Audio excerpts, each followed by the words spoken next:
মাশাআল্লাহ, এখানে যেগুলো আছে, এখানে 5 পিস বেবি আছে। এগুলার বয়স 3.5 মাস প্লাস।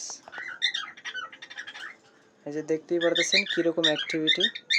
3.5 মাস, এর মধ্যেই মোটামুটি অ্যাডাল্টের মতন অ্যাক্টিভিটি দেখাচ্ছে, অ্যাডাল্টের মতন, কিন্তু এগুলোর বয়স মূলত 3.5 মাস। এই যে দেখেন, এটা মোটামুটি কথা বলে না, এখনো শীষ দেয়। এইটা কথা বলবে সবগুলোর ভিতরে, আমার মনে হয় এইটাই আগে কথা বলবে, কারণ ছোট থেকে হাতে নিয়ে ওদেরকে হাফ ট্যাম করা সবগুলা। বিশেষ করে এই পাখিটা বেশি ট্যাম, এটা শীষ দেয়, ও পিকু পিকুও বলে, ও কথা বলবে। ওর বয়স 3.5 মাস। এখানে 5 পিস বেবি আছে, সবগুলোই অ্যাক্টিভ, 3.5 মাস বয়স। যারা খামার দিতে চান তারা দেখতে পারেন। সবগুলো একসাথে নিলে দেয়া যাবে, 1 পিস 2 পিস দেওয়ার কোনো ওয়ে নাই। এই যে দেখতে পারতেছেন, খুবই অ্যাক্টিভ পাখিগুলো, মাশাআল্লাহ।